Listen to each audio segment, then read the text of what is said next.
Tuesday, tune in, scene 3, shot 1, take 39. Get it right this time, guys. I'll try and get it right, Steve. I'll try and get it right. Where do I talk to? You talk to the camera, but not yet. Hey guys, how you doing? Andy and Dave on another Tuesday tune in. Yep. A little bit different this week, isn't it? Not the bobbing heads that you see on a weekly basis. So Dave, today, we thought we'd talk about equipment, didn't we? My head is going to be bobbing quite a bit. It is, especially when we're looking at Steve's camera over there. Yeah, no, we have video guy Steve with us, and yeah, we always know that that's going to be a special day. One thing we have to do that we always do, because if you're playing bingo out there, clearly you need to know, is are we live? Because although I trust these guys to know because they're miles better at us, but not live. Yeah. But there we are. Nice. We are live.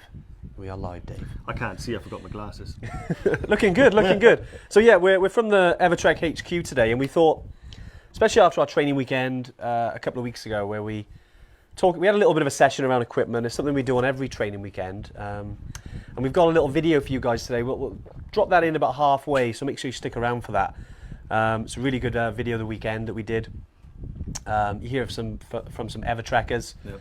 A little bit of, obviously ignore the Welsh weather. I mean that's what it's like on a training weekend.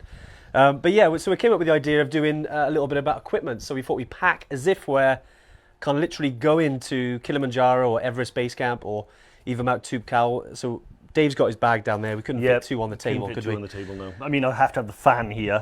It's warm in here. It's very warm today. Warm. I mean, it's typical that after the training weekend, we filmed it in the rain. I know. And then the very next day when Steve had left, beautiful sunshine. It was, Steve. Glorious sunshine. So yeah, it's a bit different because it's a bit weird because we've packed like we're going. And obviously we can't travel very far at the moment, unfortunately. But right, we're going to go through it. We're going to look at, say, different types of boots. We're also going to look at different the layers, the 3 layers. So we got base layers. You got the mid layer, and then you got the down jackets. We'll also talk about waterproofs, and maybe how to clean it and waterproof it as well. And then we got bits and bobs that kind of come into it. So the kind of main bits that we use, Dave. The main dulls that. The main dull Montans that we always pack, obviously, if you've ever heard of us or watched one of these before. But right, Dave, where should we start? I reckon we start at the bottom. Of the kit? Of the kit bag. Wow, this is going to get messy very quickly. We'll start at the bottom and work our way up. I see. Okay, Should we start with boots? Well, let's open this bad boy up. Because obviously everyone's got their markers ready, so we're going to need to get it ready at some point. Okay. Well, tell you what, you've got some boots there. Let's bring those in, Dave. So these are the 3 of my pairs of boots. Yeah. The different ones that I obviously use, and for the purposes of authenticity, I haven't actually cleaned them or anything like that. I've left all the grass. What, since training weekend? Since training weekend, yeah. So hopefully we can see these in shot. But what I'll do, I'll put them on your bag. So that's the Maindel Bhutan. It's a good boot, that. It's okay, that, isn't it? And the one thing I should say, smells a bit. Mate, that smells of success. One of the things I should talk about inside those as well, but I can't actually get it out, is the insoles. These are the Gore-Tex North Face Hedgehog mids, so they've been to base camp as well. Oh, that's so good. Sorry, that fan, mate, is going to be needed. We have to steal that from time to time. And these ones, we have a lot of questions about people that want to know if they can use barefoot ones. And a sock in there. And these are the Vibro barefoot. See, they're quite. There's mixed feelings on that, right? Because there's not too much protection on the boot. Yeah, honestly, I don't like them. They're good boots, but. Right, there we go then. Yeah. Yeah. It's one of those things where I think you've got to work up if you're going to do a hike, big hike, a multi-day hike in these. I've done one, I think it was either the Horseshoe Ridge or one of those types of walks with these on, and my feet were killing me at the end of the day. Yeah. So I think that's because I hadn't actually worked my way up to go in on something like that. But they're very flexible. I mean, you think, look at that. So that's obviously. So it'd be interesting to hear, like, especially people on the live today. It'd be great to see. Do comment as well. I know it's a bit weird because we can't really see all the comments today because we're literally watching it like you are. But yeah, let us know who's around. It'd be good to know on here. I can see already that Ramona, Leah, Bry, Jane, even Evertrek's on here. Oh, great! It's always good to see Evertrek. Rebecca, you're on here. Alan, all the usual Evertrekkers. Great to see all you on. If you've used those boots before, it'd be interesting. Post your comments. Just a little bit about how you found them, because personally I haven't used those barefoot ones before. But I know clearly some people do use them. Yeah. Let us know. How you're getting on with them. I know if you've been part of the Evertrekker community for a while now, you're probably going to be using, or at least I see a lot of on, especially the training weekends. I saw all the boots. People are on the treks. obviously, ones like these are kind of mainstays, really, aren't they, of the trekking community? Scarpas, the classics.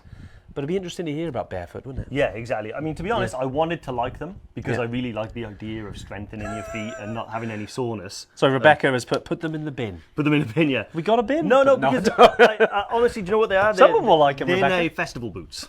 Okay, nice. So Festival boots, these ones have been to base camp. So these are the North Face Hedgehogs. They're a Gore-Tex material. They've got some leather, some synthetic on them. Yeah. This is the Maindel Bhutan. You can see the difference already. They're both classed as mid boots, but one of them is definitely significantly heavier, isn't it? Much higher. Yeah, nice. You just saw how I could bend.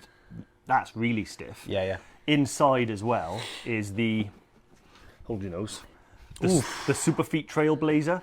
I can't smell it. It's those guys over there. You are. So yeah, it's got quite a hard bottom, but honestly, it's not so much to do with the cushioning. All the cushioning comes from the sole of the boot. The Vibram sole. So this is it's really revolutionised like how well I train and how well I hike. And so I literally use the Maindels. Have we got more? Sorry, I just noticed Joel Palmer saying that the plants behind are dying with the smell of those boots. Yeah, I think we got a couple of casualties already. But I'll be honest, do you know what they smell like? Genuinely, they smell like wax because I re-waxed them for the training smells weekend. like experience, mate. That's So honestly, that is my all-time favourite boot at the moment. These have done Killy twice, Killy once, base camp twice. These ones I've been to base camp in. They're perfectly good for things like base camp. They're a bit more flexible again than the Maindel. Yeah.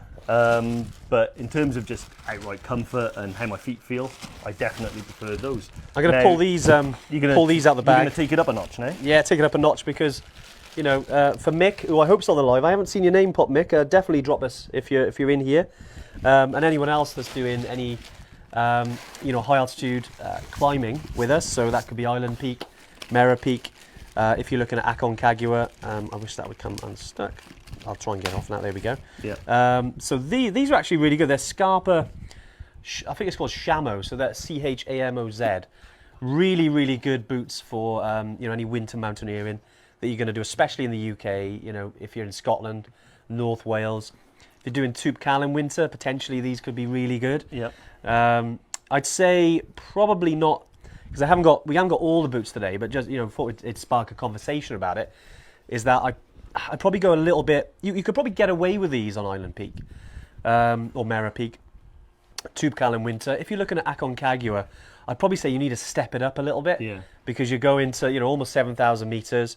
There's not a lot of insulation in these, so you might have seen Dave like La Sportiva. Yeah. Especially you see on Everest quite a lot, and they've got the covering that comes on top here. Yeah. So it's a dual layer. It's a dual layer, more insulation. Dual layer plastic outer boot with an inner boot that's kind of a fabric. Yeah. These are really good because this is a B2. Yeah. So the reason you can tell they're a B2 is one, they're very stiff, so you won't be able to bend that at all. Yeah. But most importantly, you've got the welt at the back. So a C2 crampon will have a nose cage over the front of the boot, and actually a welt and then the wire sort of clips in like that. Mm-hmm. So that's I would happily wear that. I'd probably wear that on Island Peak. Yeah. I'd happily wear that to Tŵp Cal, anything like that. That would be really, really good. But these are really designed to be used as, they're like a climbing tool. They're so stiff that you can actually put an edge of a boot and it'll form a good platform and stuff like that. So yeah. Well, they're really good. I kind of wore them weirdly because of, obviously because of our good friend COVID. The first winter day I actually did was in May this year, up in North Wales, and I tested them out. Now my feet, again, because I hadn't had, done much winter trekking or climbing, because we weren't able to go many places. My feet were probably a bit softer than normal. Usually you got to wear them in, and they definitely needed wearing in. I had a blister at probably about an hour in, and I wouldn't say it's just because of them. It's just because they're rigid. Yeah. So I think that's something to think about as well. If you go in on a high altitude expedition, or like climbing Island Peak, Mera Peak, or Aconcagua, wear in those winter boots because they can blister up quite quickly, and it's not good on a multi-day trek. Then you've got to handle that blister. Just something to think about. Well, 100%. I mean, I made the mistake, like we've mentioned before, wearing a pair of B2s on the Glencoe Challenge, and genuinely was big broken. Mistake, huh? Yeah. Well, honestly, if I was climbing Killy or something like that, and I felt my feet were in that condition, I wouldn't have been able to do it. Yeah. Obviously, that's an extreme example because you don't do 26 miles on those treks. But yeah, it was a that killer. was a learning curve, right? Learning curve. I'm just going through some of the comments just while we're talking about this. Jim Blues, is that a Morrison's dry bag? I can see. Yeah, it's Morrison's. It's very good quality. Bag for life, mate. Costs Bag 10 for pence life. in Wales. How many pairs of boots you need to pack? Asking for a friend. This is from Bry. I mean, essentially, if you're going on a trek to base camp, sorry, doing close up of the bag there. Very good, Steve. Yeah. If you go on a trek to base camp, Kilimanjaro, anything like Toubkal, anything like that, Elbrus even, you're going to have more than one pair in your bag. I say pair, not just boots, but you've got your trekking shoes as well. Yeah. So, because whilst we're on boots, so we got the boots there. I think we're kind of done with the boots. I brought. Let's dig in. Let's dig deep here. Let's dig deep. What have you got, hand? What have you got? What have I There's got? some Here nice we go. trekking poles there, mate. Where'd you get them? I nabbed them off a close friend. Yeah. So again, we're going to the trekking shoes now, or trail shoes. There's loads of different types out there. Salomon makes some really good ones. These are, don't know if you can actually see there, they're quite worn well in. I don't go trekking much in these because the grips actually, like I've worn these to death. But essentially they're, the bottom of these I think are, what are they called again? Yeah, Contour grip, because there's two different types of grips you can get. You've got Contour grip, you've got Vibram, and I think even Michelin have come in now to do sort of bottom of the soles of trekking trail shoes. Yep. Sorry, breathe there. And Vibram tends to be the more expensive and sort of last longer. Contour grip is pretty good as well. I'd say you definitely save yourself a few bob if you buy these. And the Michelin is quite hard. So you can imagine it's like putting on a pair of tyres on the bottom of your feet. It's a bit weird, but they do work. But again, they're quite hard. So if your feet are quite soft, not too good. Anyway, trail shoes, super important, especially after you've been in your boots all day and you want to take them off, which is good to do because you want to air your feet. You don't want to build up the sweat in your feet. Yep. And you can just relax with these. I think some people choose to wear flip-flops or sliders. I think, I might have a Dave, pair in there. you're a sliders man, aren't you? Yeah, I might have a pair in there. I'm not going to dig around for too long, but yeah, I do. Yeah.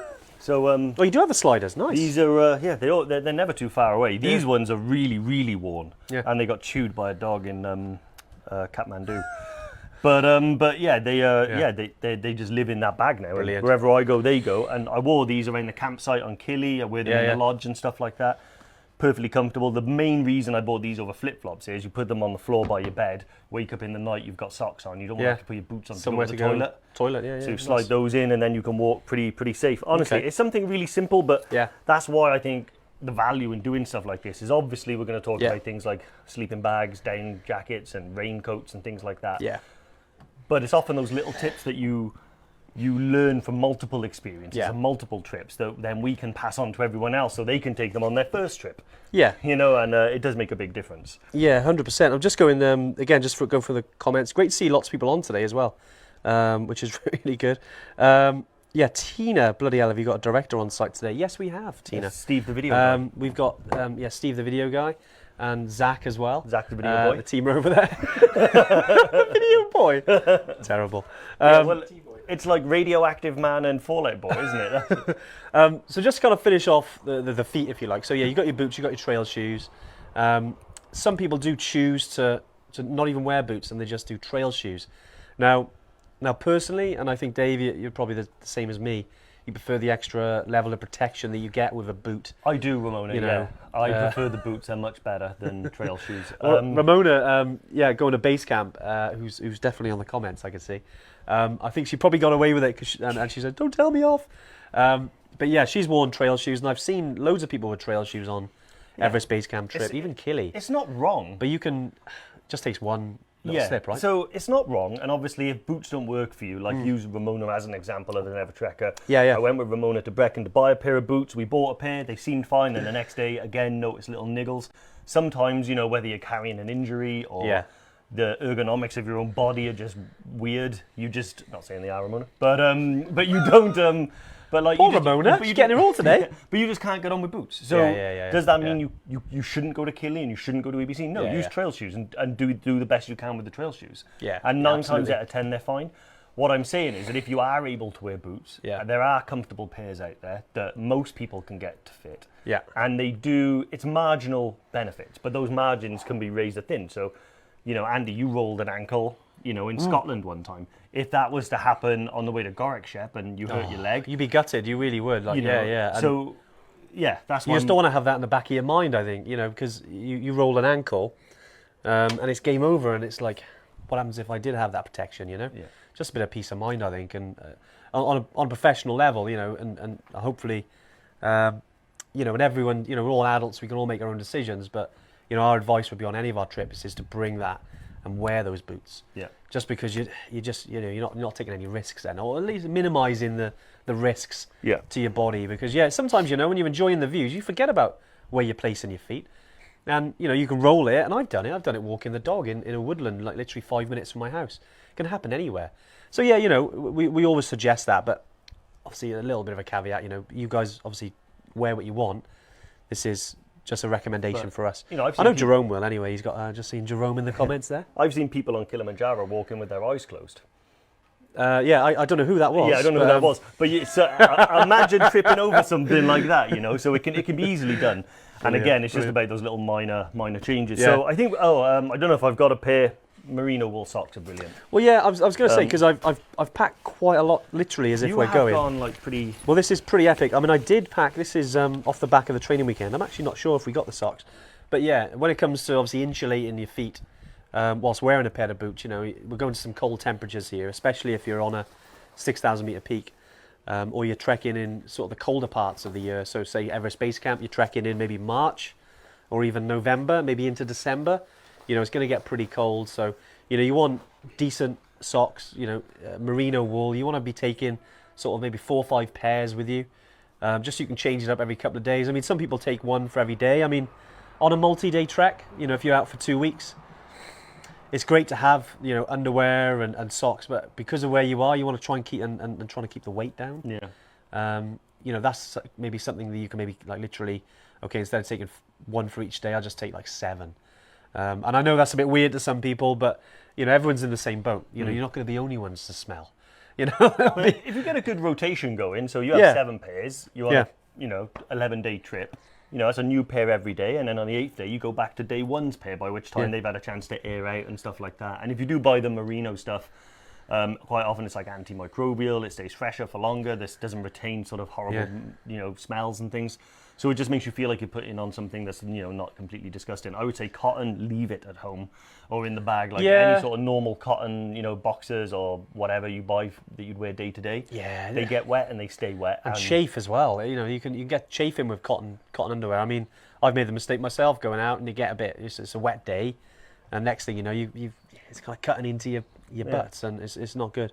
Little wave for Andy McNaughton-Jones. He's we're Cheer Point at mile 3 out of 9, raising money for, was it Lives versus Cancer? Give us a wave, we'll try and get your photo taken. Yep. I don't wave. As everyone's been asking about the Yeti, haven't they? Although I've been seeing some Yetis like this. What's this? Do it like this. So Dave Rimington said, what's the weight of that bag packed? So it'll have 2 weights. First weight, is when because me and Andy use these as suitcases, everything. So the first weight, when it's completely packed with 100% of everything you take to base camp, could be 30 kilos. Yeah. This with a day pack, so that and the day pack, step away, it'll have to weigh 15 kilos or less. And it's really doable if you don't pack crazy. Yeah. And then obviously they don't weigh you, so any cameras and stuff, battery packs you have on you. Yeah. But the 2 together. Yeah. Nice. Moving up. Have you got trousers? We have got some trousers, yes. Did have some trousers, yes. Currently looking for trousers. Yes, we got some trousers, nice. Of course we have. I don't know how clean these are. But yeah, so these are some Montane, I think they're called Terra pants. Really good, quite lightweight. Yep. You can get for sort of 40, 50 pounds. Really good. I mean, if you're going to Everest Base Camp. A sweet just fell out of your hand. Oh, nice, I'll have that in a minute. If you go into to Base Camp or, Annapurna, Toubkal, you can, I'm just thinking Machu Picchu. I mean, anywhere you're trekking, even, if you wear these in the UK, and I think, let's step back a little bit and talk about, we don't want to be sort of gear snobs here. Any equipment that you really use in the UK, you can use that on the trips. It doesn't have to be sort of specialised. I mean, some of it, caveat, some of it does need to be, good equipment because, for example, a down jacket, You know, you don't want to having, like, I know there's 20, 30 pound down jackets out there, but they're that price for a reason. Whereas if you have one that's 100 quid or more, it works a bit better and you're not going to feel the cold. It's not going to impact you as much because you want to look after your core. Same goes for anything like this. You could probably get away with a cheap pair of trekking trousers. I remember the first time I went to base camp, which was in winter, and I just used a pair of crag hoppers. I think we got them for like 19 quid. Yeah. And they were fine. They did the job. But there's heaps of these out there, and you know, you just got to go on to say Cotswold Outdoor, Go Outdoors, you know, any outdoor shop, and you can get these and try them on, and you know, you get some good prices. I stand by the those. score. They're like, you know, sort of, like you said, the everyday you're going to wear them. Yeah. I've bought a pair at the other end of the spectrum, really. So Yeah, these they're a bit thicker, aren't they? So, yeah, so these are the ones that I actually wore to Summit Killy. Right. They're Rab Vaporize trousers. They're a technical trouser, but the reason why I really like these is, as you can see, they have a fleece lining combined with lots of pockets that allow ventilation and things like that. So they are really good for doing something like Killy, where it's going to be really cold on the way up and really warm on the way down. They're quite expensive. Yeah. So these cost about £90, but to be honest, they're the only pair that I own. I don't need more than one pair. And like Calapatar, Summit in Killy, lots of stuff like that. Yeah. These are really, really good. And also if you run cold and you like to stay warm, these are really good because, like I said, they're really kind of hard wearing, fleece line from the ankle to the hip, but with really clever vents that allow, it's like a miniature layering system all in one trousers. So yeah, these are really good. And they're like a shell material, so they're like wind stoppers as well. Nice. But yeah, really, really like these. Okay, great stuff. Something I was just looking around there that we haven't got, because on some of the trips, you know, you do get a little bit of rain. And people are asking on the training weekend around, you know, what about taking sort of waterproof trousers, say to Everest Base Camp or even on Killy, Machu Picchu, you know, Toubkal, you know, some of the other trips. And they are very light. I'd say on Everest Base Camp, the 5 times I've been to Everest Base Camp, I think I've used them twice, and that was on the last day, so it didn't really matter. On Killy, you might use them a bit more because, especially if you go in and say February, March, maybe sort of mid-year as well, you might get a bit of rain. I mean, rain can happen anytime. You know, especially on the lower slopes of Killy, you know, you might get some rain. You see a lot of the porters and things, they got ponchos on. A little bit sweaty for me, and I know a lot of people do have them, and they serve a purpose. But yeah, if you've got some sort of waterproof bottoms, it's not going to hurt if you take them, but if you want to do save weight, you know, you can do. I think on Killy, I'd say take some on Killy. You don't necessarily have to take them on Everest Base Camp, would be my advice. Yeah, I mean, and of course you can get combined, you know, like Paramount. Paramount, You know, they're waterproof, if you've got the budget everyday trousers. Yeah. But yeah, I have a pair like of Berghaus over trousers that you just throw on. They're actually in the van. Oh, nice. Yeah. Okay. But they're not here. But you all know what they look like, black over trousers. If you're watching this video, you'll already know what waterproof trousers are. So right, we'll do a couple more things because I think we're coming up. We'll be like 25 minutes now, and then we'll bring on the training weekend video because I want to sort of you all to enjoy that. Right, so what have we done? So yeah, we've gone through the boots, shoes, trousers. Should we start talking about the upper layers? So if you're looking at sort of some base layers or mid layers, so if you're looking at, so we've got some base layers here. You got some base layers, Dave? I got the two different types that I use. Yeah. Which one have you got there? You got the Rab's quite nice, isn't it? I got the Montane. So this is the Rab. This is a lightweight one. Yeah. So that is that the Al pull-on or the non-hoodie version? I can't remember the name of it now, but it's like, I don't know if you can see it here, but it's like practically see-through. Yeah. So this is really good for like the hot weathers. I always like the ones with the zip down the front as well for added ventilation. Nice. Yeah, me too. I generally prefer that, but I know there's ones out there, like for instance, this hasn't got a zip at the front, but again, you know, in winter conditions, you probably need this one. Probably perform better than a zip. Yeah. So merino wool, you've got. This is a merino one. You've even got some made out of bamboo now, which are really good. You've also not a bit stiff. It's very thin. Yeah.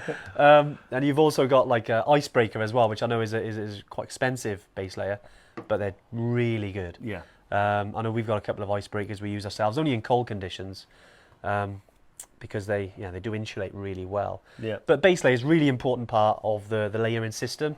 Like, you know, essentially if you're walking, the first thing you kind of hike in is your base layer. Then if you get a bit colder, you can put on your mid layer fleece.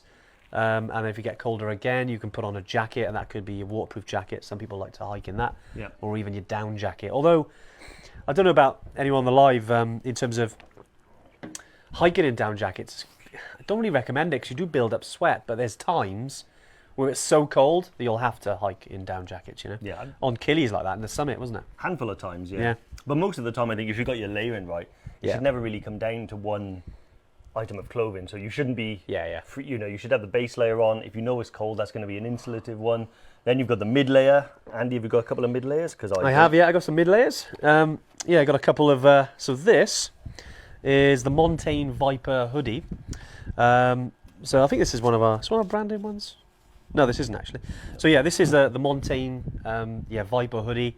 Really good mid layer. I kind of wouldn't wear it on too cold conditions, but great for base camp, great for Killy, great for some of the South American trips. Just easy to chuck on. You've then got, I think this is a North Face. I forgot the name of it, but it's basically you've got the thickness. There's like levels, isn't it, with North Face sort of the fleeces, if you like. I think they go up to like 300. You got 100, 200, and 300. This is the 200, and again, more than enough to chuck on as a mid layer if you're feeling the cold. Yeah. I mean, I've got quite a few in there. I don't need to sort of bring them all out. Actually, I've got some trousers and trekking trousers. There we go. Should have checked. See, generally speaking, I would I would say I would probably take those two. Yeah, probably it's a good mix, isn't it? Probably wouldn't need. I really love this one. Yeah. This is probably one of my favourites because it's got the technical hood. So if you are wearing like a Gore-Tex jacket and you've got your hood up, it can be deafening. You know, particularly if it's loud noise, the rustling. If you have that against your ears, it just makes a big difference. And then so they're like kind of a mid-layer fleece, and then you've got kind of what we'd say is called like a wind stopper. You may have heard of them. Now this obviously does what it says on the tin. It's keeps the wind off you, which probably a bit more than those two. So although those two are really good just to insulate, on its own, might not be the best. So for instance, if you've got a base layer and it does get quite windy, you can put a wind stopper on, which does really help. And then on top of that, then, which is the third layer, which would be the down jackets. Dave, you got your? I've got the Beast. Oh, you got the Beast. Wow, it's big, isn't it? This is the Patagonia. I've taken this to base camp and to Killy. Yeah, definitely Killy. And this is the Patagonia. I think it's called the Hoodie. Hoodie, isn't it? Yeah, Patagonia hoodie down jacket. Really good. I'd say great for Killy base camp. Troopcal in winter. Maybe Island Peak. I'd probably go more like this, which is mountain equipment light. Is it called the light line? The light line. The light line, yeah. So this is a big old heavy unit. I'm not going to try it on because I'll die. It's warm in here today. But this this one already is like quite a lofty jacket. I summited with this on Killy. Yeah. It's got some sort of like fleece lining on it as well. Like I've never been in a situation where I probably needed more than that. Yeah. So for instance, I would happily wear that, with some other stuff up to Island Peak, Mera Peak, something like that. Potentially, given how cold it could be, you could even wear that in Aconcagua. Like not many people wear like the summit suits and stuff like that. But that's a really good jacket. The reason why I love this jacket though as well is because for some reason it's always on offer. It's like quite a good deal. It's good, isn't it? I know. Cotswold Outdoor tends to have a good deal. But there are some jackets like down jackets that are 6,000 meter down jackets, which people recommend. But you don't necessarily need a 6,000 meter down jacket to climb, say, Island Peak, because those things are like £600-700. They could. If you've got it, use it. Go for it. But you don't necessarily need it. Right? Yeah, exactly. Yeah. Nice. Right, I know we're flying through this now. We got a couple more things, and then we'll definitely, because I think we're about halfway through, and we'll go into like the bags and things like that as well, because we got some day. Obviously, we got the duffel bags. We've also got some day packs as well. Okay, so we've got down jackets, waterproofs. Almost forgot about the trusty waterproof. I know we've got a couple here, Dave. Yeah, awesome, which is good because mine. That's okay. So this, when it's treated, it needs a good treatment. This is the Rab Firewall. Really good jacket. I'd say in terms of ratio from expense to quality, this is actually really good. So it's not the best you can get, but then it's also not that expensive either. You're talking like 140 quid for one of these. Obviously, if you're going through Cotswold, you get a little bit of discount from us as well. Yeah, so really, really good, really quality. Again, not quite up to, say, this standard, which is, so I'll put that down. So this is the Berghaus Extreme 8000. I mean this, I don't know if you can hear that. It's quite a noisy jacket, but it's for a reason, it's because it's quite thick. But the Gore-Tex is Gore-Tex Pro, so it's really good for wicking. Really, like, I would say this is kind of the bomb-proof level. You may have heard us chat the last couple of weeks around, was it the Mountain Equipment Lotus jacket, you know, similar. Very similar sort of feel to it. Then you've got the flip side, which would be the Paramount Jackets, which are meant to get wet, right? Yeah, well... But they keep you dry, which so is weird. These ones, you'll notice the difference immediately when you wear it. The water beads on top, you'll have lots of little tiny water drops. Yeah, yeah. And if you see that on your jacket, you should be able to go like that and they'll fall off, and that's how you know it's proof. What have you got to do? Like that, is it? Yeah.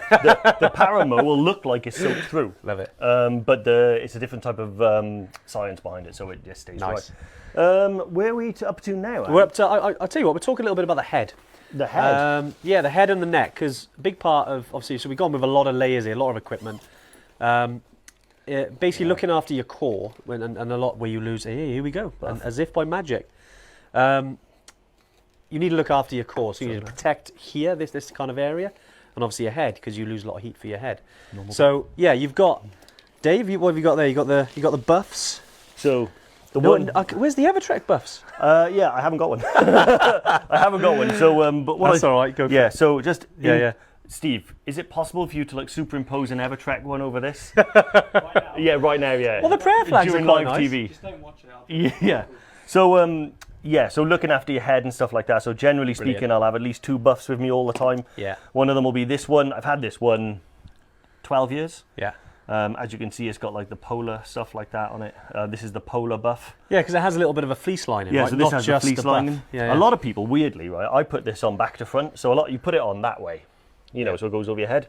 I actually put that bit on first. Yeah. So the fleece is up around your neck. Nice. Nice, Okay. nice. So Interesting. it's really nice. Then you've got this one, which is one I bought in Nampshire. It's just a National Geographic prayer flag one. Thought it looked pretty cool. And then the pièce de résistance is... Bucket hat, yeah? Yeah, very popular if your name's Dave. That he really likes wearing these. I prefer a cap myself. But but you know what? I say that, it does the job, then it protects you. Yeah, but look how cool I look. You're looking warm, Dave. You're looking warm. Yeah, I'm seriously warm. Seriously warm.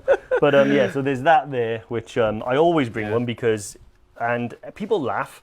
Yeah. Right up until the point where, I've had to give one of these away because an Evertracker was like sunburned on the back of his neck, the sun was in his eyes, and he was laughing at me at the beginning of the trip, and at the end he's like, "Can I borrow your hat?" So yeah. Okay, so you got that right. You got also as well. If it does get cold, then a hat or a sun hat won't do the job. Then you obviously got to have a decent beanie or woolly hat, or if you go out to Nepal, for instance, you see a lot of the ones they got the kind of hang down bit here, and it's made out of yak wool.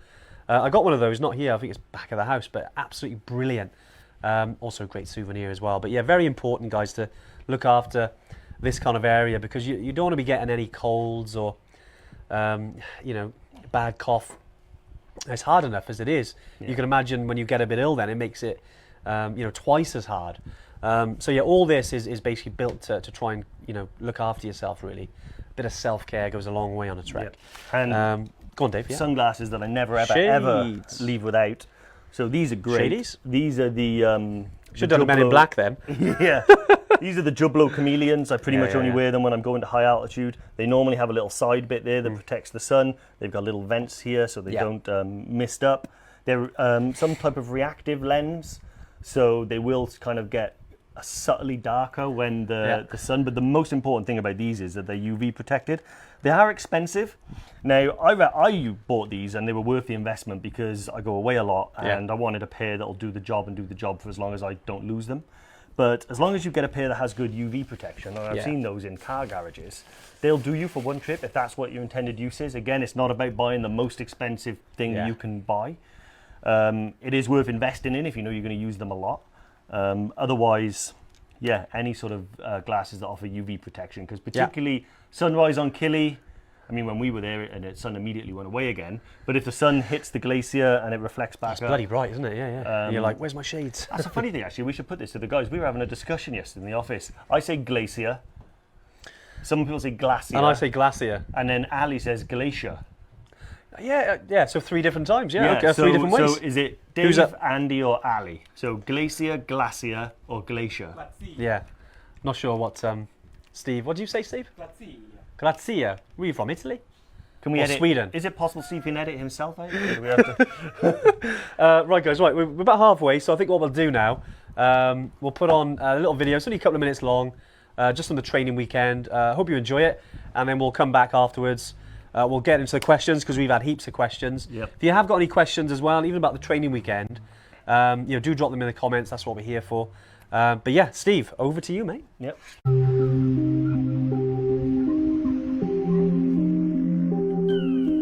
The training weekend's a really good opportunity to meet other like-minded people who are wanting to take part in the same type of activity. I.e., for us, it's going to Everest Base Camp. And also there's other people who have been on Evertrek trips on the weekends, so you get to talk to them about their experiences. From the moment we arrived, it's made us feel very welcome. Yeah, it's been good. It's felt quite a close-knit unit. I do running at home with my best mate. We go out running, we do 10Ks and stuff like that. But it's different when you're hiking with a bag on your back with all the kit, and just asking the questions about the kit as well that you're going to be taking.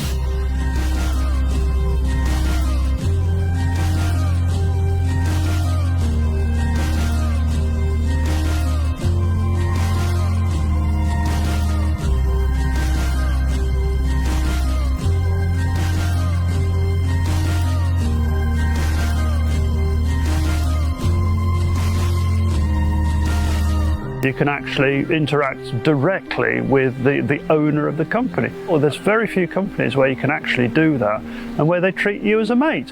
And yet, crucially, you're still a customer.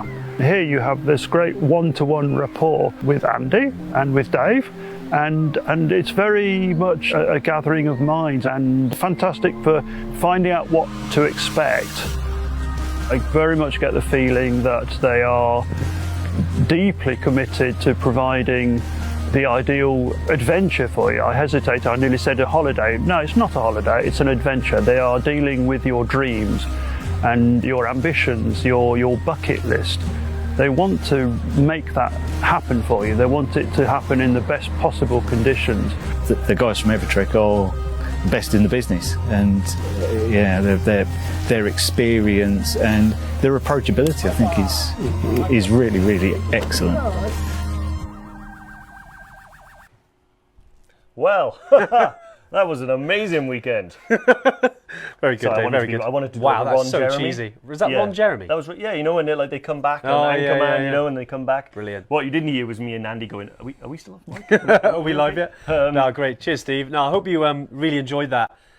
Just gives you a little kind of sneak peek, really. Sorry, I had to get in there. About the training weekend. It was great. We got another one in a couple of weeks' time, and we do have some spaces. So if you are keen to jump on that weekend with myself and Dave, do get yourself onto that weekend. Lauren, who's on the comments, there is a link. If you could pop the link to the training weekend in the comments, just in case anyone on here can make that weekend. It's the 24th to the 26th of September, so only in a couple of weeks, really. Can't wait to meet more Evertrekkers again. It's great. We've on another thing as well. We do have the Keswick Mountain Festival this weekend. Do we? We do. That's my favourite thing. I know, we do.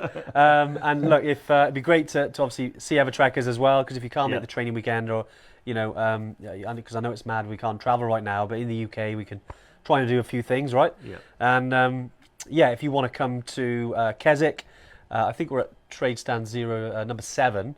So you should be able to see us. We're going to have big Evertrek flags there, so you can see us. It'd be great to chat with you. We're all going to be there. So if you live around there or you're travelling through there, it'd be great to see you. Yeah, awesome. I can't wait. I think we're going to bring the rain with us as well from Wales as I well. know. Actually, Sunny you right wouldn't now. believe it today how hot it is. Like, it is like a furnace in here. It is. But It yeah, is hot. running along then, shall we jump into, where do you want to go? Yeah, we got a lot of questions, so we really want to get those answered. So we're going to do a quick 5 minutes now, go through this. Obviously, we don't want to leave out some of the important stuff like sleeping bag. Dave, this is actually the same as yours, just got a different cover. Oh, is it? I thought that was a different one. This Oh, that's the Rab in there. It's the Rab. Okay, It's yeah. the Rab, so- So Rab I'll show them the 7000. case. You show them the bag. And it's inside. Yeah, so yeah, it's a Rab Ascent 700 Yeah, sleeping bag. very They good do, sleeping a, bag. they do a 900 and I think a 1200. I think the 700, me and Andy have used that on a really cold night on Killy, EBC, Yeah. and it's Festivals. festivals. You can use it. I mean, it's warm. It's a really warm sleeping bag. Yeah. You know, if you're camping in anything over 0, you're gonna probably be a bit warm. Yeah. But you know, you can just chuck it over you. Most people take a liner when they go to they go on a trek.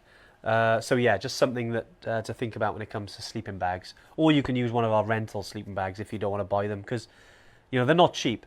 Especially them, Yeah. I think that's £200 plus. So you know it can take a little bit of the equipment budget. So yeah, sleeping bags. Then we'll go to looking after the hands. So we got gloves. So these are black diamond mittens I use. As well as that, these are then you've got spider. So I do quite a lot of skiing. And these are kind of some of the gloves I use. And then you can use them on your trips. So like Everest Base Camp, Killy.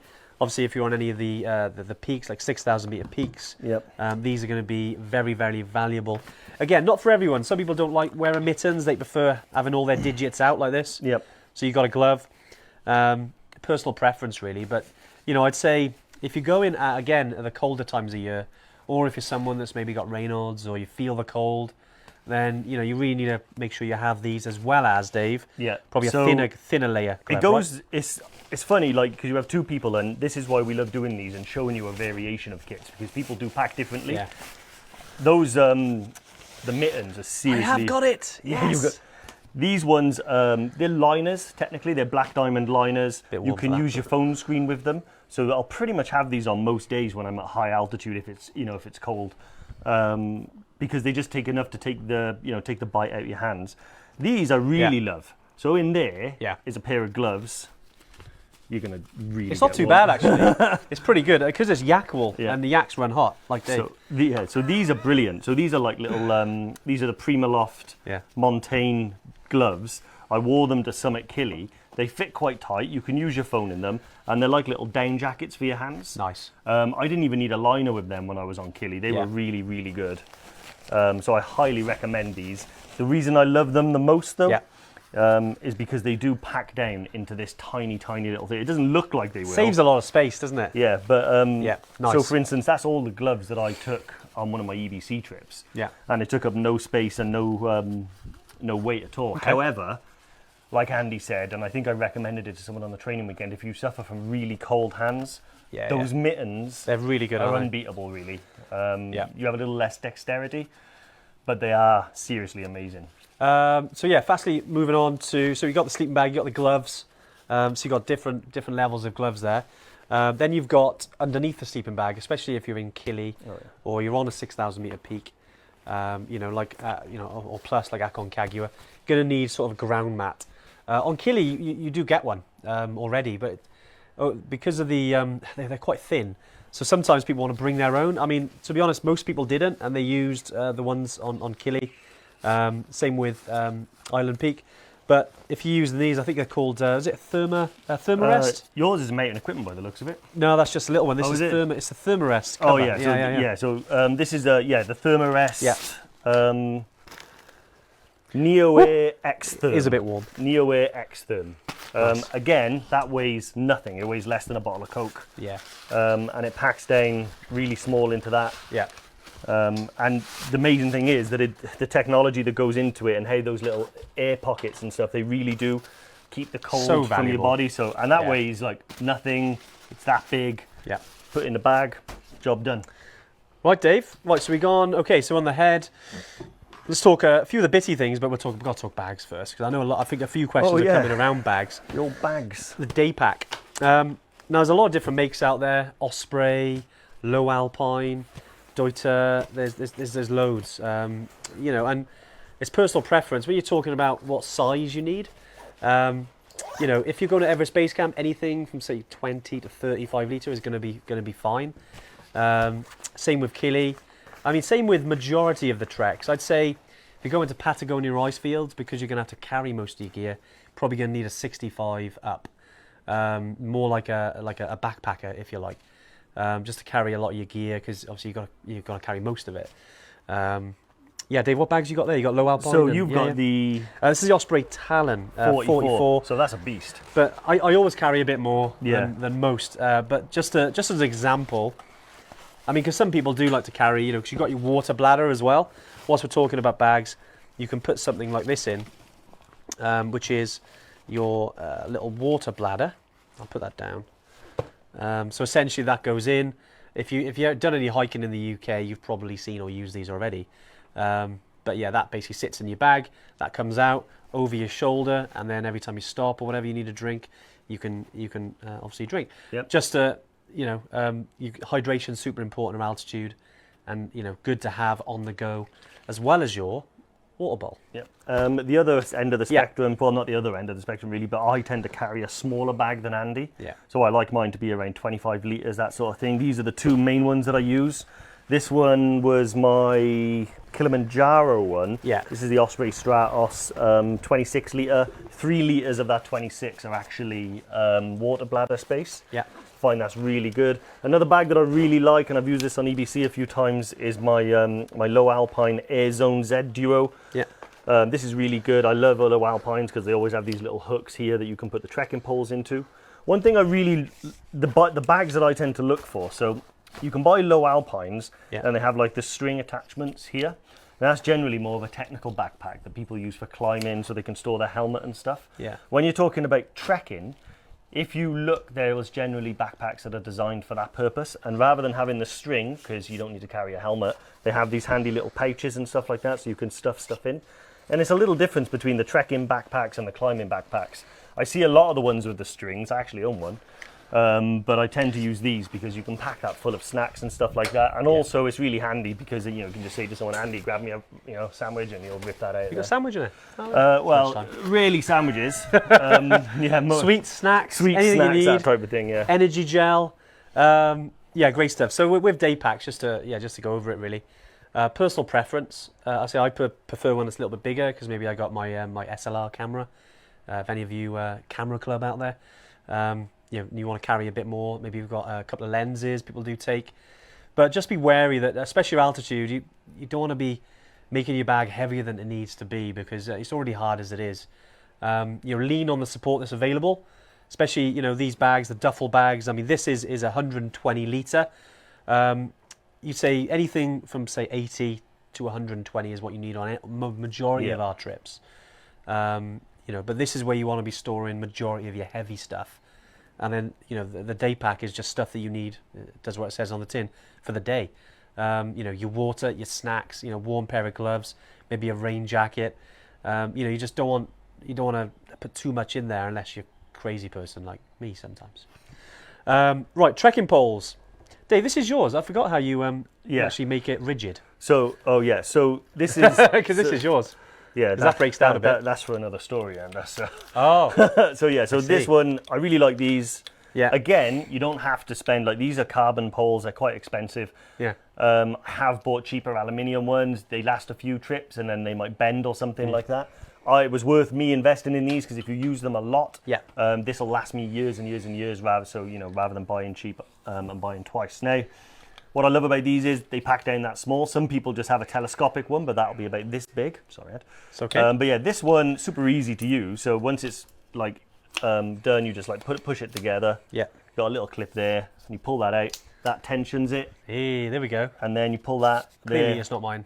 Done. And then that is super light, super rigid. Nice. And yeah, ready to go. And then when you want to collapse it again, there's a little cool button. Just put that. There you off. You go. And then it's great though. I mean, the ones I've used, because especially with trekking poles, they're one of those pieces of equipment. I mean, you can spend a lot of money on, or you can spend £10 and get them when you arrive in Tamil in Kathmandu. Yeah. Because there's heaps available. You imagine all the people that have gone to Everest Base Camp and come down and don't need their trekking poles, because for some people it's like a one and done. Other people want to go back there or want to go somewhere else. So there's loads of ones that in good condition. You don't need to spend a lot of money on. Yeah. Right, so we've covered a lot of things there. I think we could go and go for that forever. I'd say there's obviously bits we've left out. We've got like ankle power packs. We've got, if you want to take a first aid kit, poncho. Maybe some people want to take a travel towel. Yeah. Maybe people want to take these sort of packs, which I will show people because they're fascinating. These sort of packing cubes, which is new to me really. I've only used it in the last couple of times. This is, Is that a low alpine packing low cube? alpine. That was a flush month, was it? I know they are quite expensive. Quite expensive. Aren't they? Yeah, there's heaps available, but they're brilliant for just keeping everything together. So if you can have one of them, for instance, and you can say, okay, that's my bottom half of my body, that's my top half of the body, and you've got them in locations. You don't have to rummage in your bag like I do most of the time. It really does make a difference because you can't see on the camera, but my bag down here is generally what it looks like, sans packing cube. But when you've got the packing cubes, you literally just go in and take out what you want and zip it up. It was actually a friend of ours, Tom, who had them. Yeah, great idea. And he opened up his bag, and it was so organised that it freaked me out a little bit. And I was like, he's on it with the packing. And and that was on EBC with him. And then as soon as I got home, I was like, that's revolutionised my packing now. And now I don't have to take out what I don't need. Yeah. And you don't end up with that colossal mess down there. I mean, any questions about anything specific that I've showed you? I mean, one thing I didn't show was this gilet. That's pretty good to have.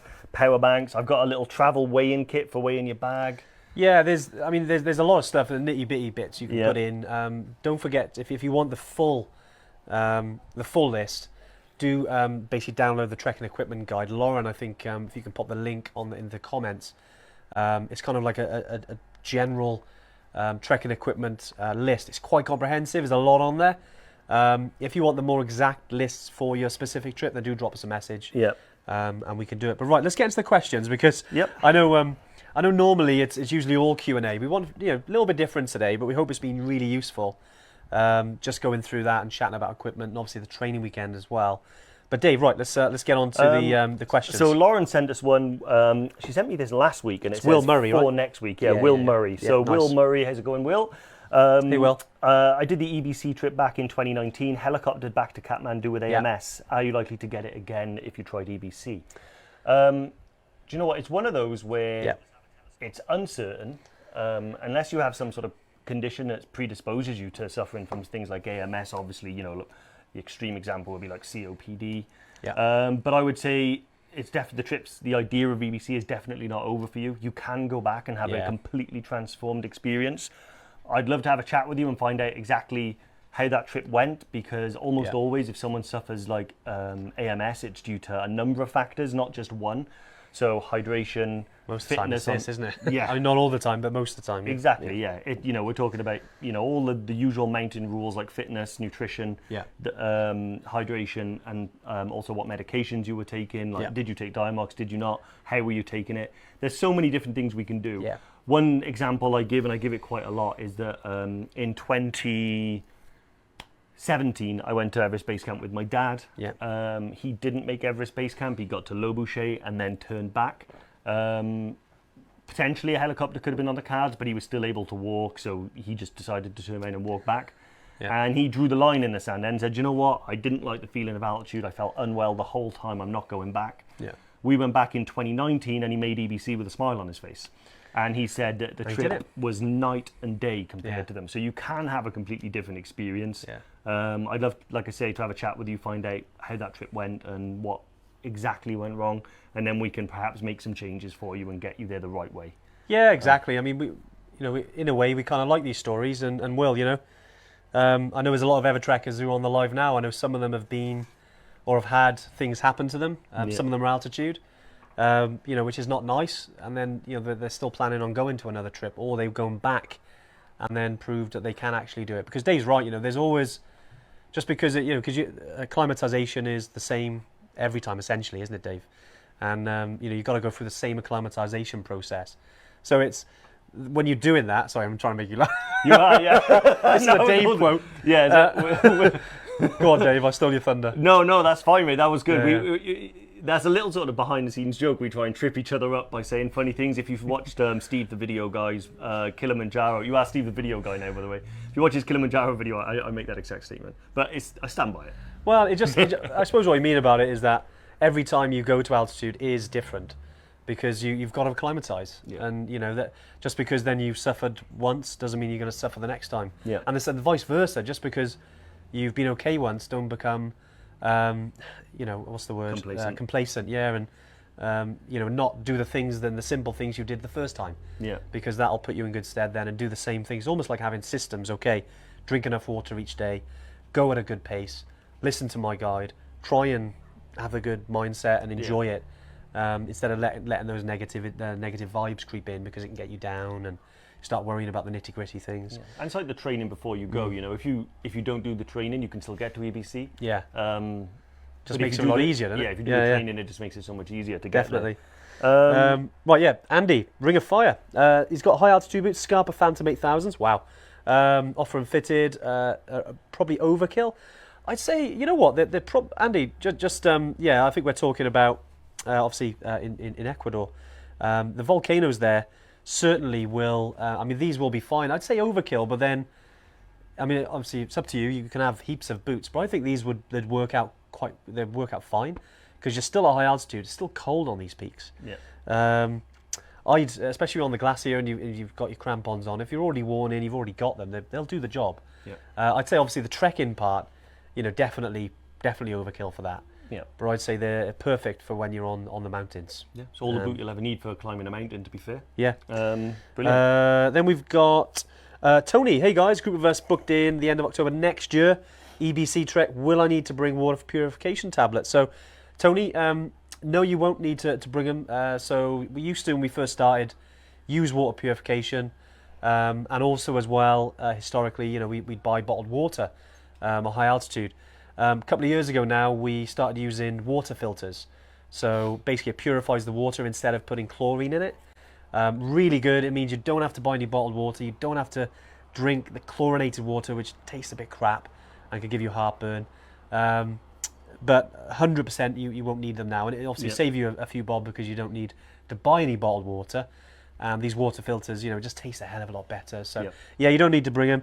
You know, you do get people who do, just they want to be sure, and that's completely down to you. But just from us to you, these water filters are amazing. They're soya, imported from the US over to Nepal. We should say soya's the make, right? Soya's the make. They're not soya the. It's not soya beans. No. So, yeah. SAW, like Tom Sawyer. Yeah. That's the kind of spelling. Yeah, so you won't need them, mate, for your group. Can't wait to have you with us finally. Awesome. Joel. Joel, do you recommend a rucksack waterproof cover for EBC trip in October? Yeah. To be honest, most rucksacks that you're going to buy, like the ones we've showed today, have a waterproof cover inside. Yeah. If you've lost it, I lost one of mine. There are hundreds of them in Kathmandu. And when you're walking through Lukla at the very beginning, the street is lined with trekking shops, and you'll see hundreds of them. So yes, I definitely recommend bringing one. It's one of those things where I wouldn't understand the logic of leaving it, because it doesn't weigh anything, it doesn't take up any space in your bag, and you'd rather have it if you need it, you know. And if you don't need it, who cares? It doesn't take any space. So yeah, always do that. And anything like that, you know, that's really small and doesn't weigh anything, and you're wondering about, just bring it for the peace of mind. And sometimes you'll need it, sometimes you don't. But if you've got it, you don't worry. And it's all about you know, not worrying. Yeah, okay, guys. Just going through some questions. Everyone asking about, obviously, Leah. How's the knee? Same as last week. Although actually, you've done pretty well the last week, I'd say. Yeah, no, pretty well. Yeah, stuff, so it's a little bit stiff, but that's because of the physio at the moment. But yeah, no. So I've started doing some weighted exercises, some all under the careful eye of my physiotherapist. But no, some weighted exercises to build up the muscle and stuff like that. So no, it's coming along really well. Nice. I reckon 2 months and I'll be riding my mountain bike again. 2 months you'll be trekking up Toubkal, right? I will be trekking up Toubkal, actually, yeah. 2 months and I'll be trekking up 2 months. 2 months, trekking roughly up, 2 months. Yeah, trekking up Toubkal and rolling down. That's my plan. Jerome, people might have spotted him on the training weekend video. Yeah, lovely, great interview, Jerome. Hi Yetis, is there such thing as a totally waterproof boot? Good question, and there's a lot out there that are really good. I'd say, wellies and waders would be like the completely waterproof, but you sweat. Or rain boots for American friends. Rain boots for American friends, yeah. Not sure what they're called in Oz. But yeah, but you do get some really good quality ones. Like, again, we sound like a broken record. Maindel Boutans are really good from that point of view. Right. I've seen the Scarpa, what are they called? Evo GTX. I know what you're on about. They're really good. Again, quite leathery boot. But again, water moisture can seep in on any of the boots. So yeah, even though they might advertise as waterproof, they're all right if you're stepping through puddles. But if you get if you get lashed on, you know, there's a lot of rain out there, and you haven't got things like waterproof trousers or gaiters, or they're not waterproof treated, then yeah, water can get in. Similar to the training weekend, mate. You know, it's very much, you know, gaiters are good in wet weather, just because they take the edge off and they can provide, you know, like maybe a 3 or 4 hour stopgap between. So if it's raining for less than that, you'd be all right, because it's the gaiters that soak up that, not your boots. Yeah, just something to think about. Good question, though. Awesome. So Jerome has said, surely several pairs of boots will eat into your 15 kilo weight limit. Yes, they will. Yeah. But, you know, if you're trekking, you only need 1 pair and you're wearing them. So that doesn't take any 15 kilos. If you go into Island Peak and you've brought 2 pairs, wear the heaviest. You know, or even like hide the other pair around your person or something. But it does, but unfortunately 15 kilos, it's weird. A lot of people assume that 15 kilos is not very much in order to go trekking with, when actually it's more than enough. Yeah. You know, it's stricter when you go to the Everest region because of the Lukla flight. With the other regions, it's less strict because there isn't an internal flight. But I promise you, it can be done. You know, so I've gone to EBC multiple times, and I can get both that and my day pack fully packed under 15 kilos. And I've bought, you know, loads of stuff and been perfectly fine. Nice. So yeah, I know we're going over an hour now, but we want to get these some of these questions answered. So, you know, thanks for sticking with us today, guys. Yeah. Just he's right about the boots. What's the weight of that bag packed? So normally this would be more than 15 kgs. You know, just to be transparent with you guys. If you're in Nepal, say you can sometimes get away with that in terms of you know, you pay. I think it's less. It's about £1 a kilo sometimes you can take onto the plane, but it's just to be aware that, you know, if there's a lot of people with heavy bags, they might leave 1 or 2 and they'll come on the next plane. Just be conscious that just because one plane can land doesn't mean the next one can, because of the weather. Yeah. So sometimes the bag might have to catch you up. We've had some people, like, for 2 or 3 days waiting for their bag to catch them up, which, you know, eventually it does. Yeah. But yeah, just something to think about. On Killy as well, you know, aim for around the 15 kgs. They do get weighed, just because it's a good target. But as Dave said earlier, a bit of sneaky things. You can carry them. You can, you know, if you want to take some of your heavy stuff out and just have it there, you can, you know, you hold it. They don't weigh it. But also think of your porter's back. Think as well. of it, yeah. You know, like, he's got to carry that bag. So yeah, but you know, 15k is a guideline, but it can be done. You know, like any time that someone's had a bag and they've said, Dave, I'm struggling, my bag's 25 kilos. I've looked in there. Do you really need 5 bags of Haribos? You know, do you really need 6 fleeces? No, I'm joking. You know, There's always something. There's always stuff in there. Like, you know, you've got 62 base layers in there. You know, you don't need them. You know, so there's always little things you can be. Just be strict with yourself, but try not go without is the aim. And then, you know, sometimes I weigh my bag and it's 18 kilos, and I look at it and I'm like, where is this extra 3 kilos? And it's you mad, can isn't fix it? Rachel Kempson, you said, what brand are those? But I didn't catch that in real time, so I have no idea what you're referring to. So ask Lauren. That's all right. Yeah. I think ones like that we can skip over. I think Mark Van Rossum, hey Marky V, do you recommend waterproof over trousers or pure waterproof trousers? I'd say I quite like the over trousers, just because they do the job, but they don't just do. You know, you've also got something underneath. So for me, again, personal choice. I think the ones that say they're waterproof and are trekking trousers, they'll still get wet. You know, they won't be fully waterproof. Whereas the waterproof over trousers tend to perform better. Just from what I've seen, Dave, would you go for that? Yeah, I generally think the over trousers are better, because the ones that are like a full waterproof trouser, they're obviously not as lightweight and as breathable as a normal pair of trekking trousers. Yeah. And you don't know if it's going to rain all the time. So wearing them every day is a bit overkill. Some people are fine with it. Personally, I think the over trousers, again, it's one of those things where they can roll up to about this big. They don't weigh anything. So throw them in the pack and forget about them. If it rains, whip them out and wear them. Whip them out. Yeah, exactly. The trousers. The trousers. Joel has asked, down or synthetic? I know, I'm guessing we were talking about jackets at that time. Yeah, and again, it comes down to personal preference. You know, depending on, you know, obviously, if you don't mind wearing, you know, down, or if you want, you know, make a choice to wear synthetic, I'd say over the years, just, I mean, all the data points towards that down performs better under cold weather. But obviously, appreciate that if you want to wear synthetic, they are getting a lot better these days. Like that Patagonia one I showed you earlier, is synthetic, whereas the light line you've got is down, right? It's a down jacket, yeah. So the down jacket they tend to be more insulative at the moment, but there are a lot of there's a lot of really good synthetic jackets as well. I think it depends on your reasoning for one or the other. Obviously, there's a lot of people that have maybe they may be vegan and they're trying to avoid things like that. So I would agree that a better solution that doesn't involve any type of animal product would be ideal. But I got to balance that up with the performance needs of the jacket. Yeah. So, but Patagonia, I think Mountain Equipment do some as well. There are some other really good brands. Columbia, I think, do. Columbia, really good. They do some stuff as well. So there's plenty of good options out there. Yeah. I think the best thing you can do is, before you buy one and unpack it on summit night, is wear it a few times, understand your own body as well, like how hot and cold you run. So don't wear it in here. If you ever come to the Evertrek office, don't wear it in here. It's too hot. I'm nearly dying here. It is so warm. Tom Massetto, Tom, great to see you on the live. Never used the bladder. Is it worth it? Hope you've got a bladder. On EBC, a lot of people had trouble with them. Yeah, again, personal choice, Tom. I'd say on any high altitude trek, it's good to have it because when you're on the go, you're just going to have, you can drink. Not every, again, you get people who don't, and they still get their, 4 liters a day. Yeah. Because they kind of, they can glug it back when they stop. Some people just like to have it just to kind of, it's easy on the go. We recommend using one on our treks, definitely.